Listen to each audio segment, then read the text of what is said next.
Hello friends, मैं हूँ कल्पना। चलिए आज किसी कॉमन टॉपिक पे बात करते हैं। तो मेरे मन में फ़र्स्ट ऑफ ऑल एक ही टॉपिक आ रहा है, वो है खुशी। कि लोग हर जगह में, हर दिन, हर पल में सिर्फ खुशी ढूंढते हैं जो उनको मिलती नहीं है। क्यों नहीं मिलती है? क्योंकि उनके पास ऑलरेडी वो है, लेकिन वो दूसरी चीज़ों में उसको खोजना चाहते हैं। इसलिए वो परेशान होते हैं, इधर उधर भागते हैं। लेकिन कहा यह जाता है कि अगर मैं दुखी भी हूँ या मेरे मन में कुछ ऐसी चिंताएं चल रही हैं जिनके बारे में मैं किसी से बात नहीं कर सकती हूँ, फिर भी अगर मैं मन से खुश हूँ, मन से पॉजिटिव हूँ, तो सारी परेशानियाँ अपने आप सॉल्व हो जाती हैं। ये जब मैं बहुत छोटी थी, क्लास 3 में, तो मेरी मम्मी कहा करती थी। आज उन सारी बातों में मैं अमल कर रही हूँ। और मेरी कितनी भी परेशानियाँ हों, सच बताऊँ दोस्तों, मैं हमेशा खुश रहती हूँ, हमेशा। आपको खुश रहने का एक बेस्ट बेस्ट बेस्ट उपाय बताऊं?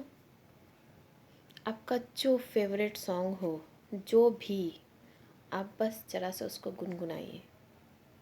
अगर आप भगवान में बहुत विश्वास रखते हैं, जैसे कि मैं रखती हूँ, तो आप हनुमान चालीसा पढ़ लीजिए, रामायण की कोई चौपाइयाँ पढ़ लीजिए।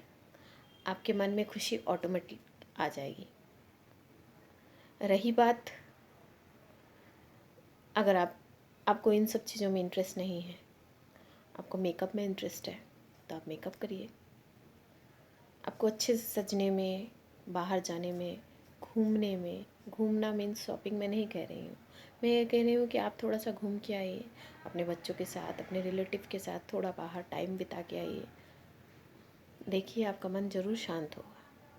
शांति हम हमेशा खोजते रहते हैं, बट अगर हम अपने मन को शांत कर ले, जो कि शांत नहीं है, तो सारी प्रॉब्लम, सारे दुख, सारे तकलीफ वहीं ख़त्म हो जाएंगे। लेकिन इंसान करता क्या है, ये सारी चीज़ें भूल जाता है। सारी चीज़ें भूल जाने के बाद सिर्फ यहाँ वहाँ उधर, उसने क्या किया, इसने क्या किया, मैंने क्या किया, वो क्या कर रहा है, ये सारी चीज़ों में ही दीवाना रहता है। आप सोचिए, जो सारी बातें मैं कह रही हूँ, इनमें कहाँ तक सच्चाई है, सोच के देखिए।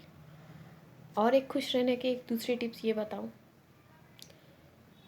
आप किसी भी ऐसे व्यक्ति की एक छोटी सी हेल्प करिए। हेल्प फाइनेंशियली नहीं होनी चाहिए, या हो भी सकती है। अगर आप कैपेबल हैं तो आप करिए, आप कैपेबल नहीं हैं तो नहीं करिए। सोचिए, मैं कोई भी एक चीज़ ढूंढ रही हूँ। चलिए, लेडीज़ क्या ढूंढती है? टेलर ढूंढती है। मेरी फ्रेंड ने मुझे कहा, या मेरी फ्रेंड के घर पे कोई शादी है, कुछ है, तो मुझे एक हेल्प कर दूँ, उसको मैं अच्छा बेस्ट टेलर दूँ खोज के, तो ये भी एक तरह की हेल्प हो गई। आपको लगेगा आपने कुछ करा है। आज क्या करा है आपने? अपनी फ्रेंड की हेल्प करी है। फ्रेंड आपकी अगर वो हेल्प के हिसाब से ले तो ठीक है, एडवाइस के हिसाब से ले भी तो ठीक है, इससे कुछ हार्म नहीं है। दूसरे दिन आपने क्या करा, आपने एक कुछ और अच्छा काम किया। ऐसे ऐसे ऐसे ऐसे ऐसे देखते देखते देखते देखते आप जाएंगे कि आपको और लगेगा कि आज मैंने एक काम करा है, कल दूसरा काम करूँ। हम बात कर रहे थे खुशी के बारे में, वहाँ से दूसरा टॉपिक चला गया। अब खुशी, इंसान खुश कब होता है? जब वो होना चाहता है। हम खुश होना ही नहीं चाहते हैं, हम खुश होना ही नहीं चाहते हैं। अगर हम खुश हों तो छोटी छोटी छोटी खुशियों में ही खुश ढूंढ लेंगे। 1000 रुपये का पिज़्ज़ा ना खा के 5 रुपये वाली मैगी खा के ही खुश हो जाएंगे। महंगे रेस्टोरेंट में ना खा के अच्छा किचन में जाके मटर पनीर, पालक पनीर, पराठा खा के ही खुश हो जाएंगे। अगर खुशी देखनी है तो कैंडल लाइट डिनर में ना जाके हस्बैंड फैमिली के साथ टेबल में ही कैंडल लगा के डिनर करें, उसमें ही खुशी हो जाएगी। अरे मेरी फ्रेंड तो आज वहाँ डिनर करने गई, मैं नहीं जा पाई, कोई नहीं, चलिए हम कुछ क्रिएटिव करते हैं। क्या क्रिएटिव करते हैं? टेबल पे कैंडल लगाते हैं, कैंडल लाइट डिनर हो गया, है कि नहीं? कभी मेरी तरह से सोच के देखिए, आपकी ज़िंदगी इतनी आसान हो जाएगी। अब छोटी छोटी चीज़ों में खुशी खोजने लगेगी। अब नेगेटिव ना सोच के पॉजिटिव सोचने लगेगी। जैसे कि मैं कभी नेगेटिव नहीं सोचती।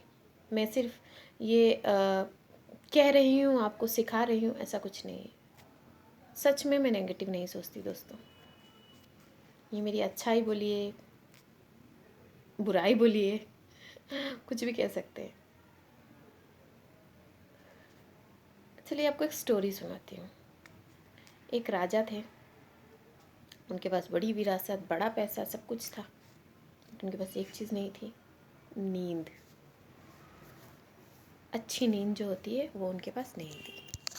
अब राजा बड़े परेशान कि भाई कैसे करके मुझे कहीं से नींद कोई ला जाए जो मैं एक रात सुकून से सो सकूं। राजा को नींद नहीं आई। राजा ने उठाया अपने सेवकों को और भ्रमण में निकल गए शहर में। भ्रमण करते करते उन्होंने देखा एक भिखारी फटी सी चद्दर बिछाए उस पर सोया हुआ है, और एक फटी सी चद्दर उसने ओढ़ी हुई है, और बड़े आराम से वो सो रहा है, बड़े आराम से। अब राजा को बड़ा टेंशन हो गया कि ये कैसे आराम से सो रहा है। उसने दूसरे दिन उसको दरबार में बुलवाया। दरबार में बुलाने के बाद उसने पूछा कि भाई तुम इतने खुश कैसे हो। उसने बताया मेरे पास इतने सब कुछ नहीं है,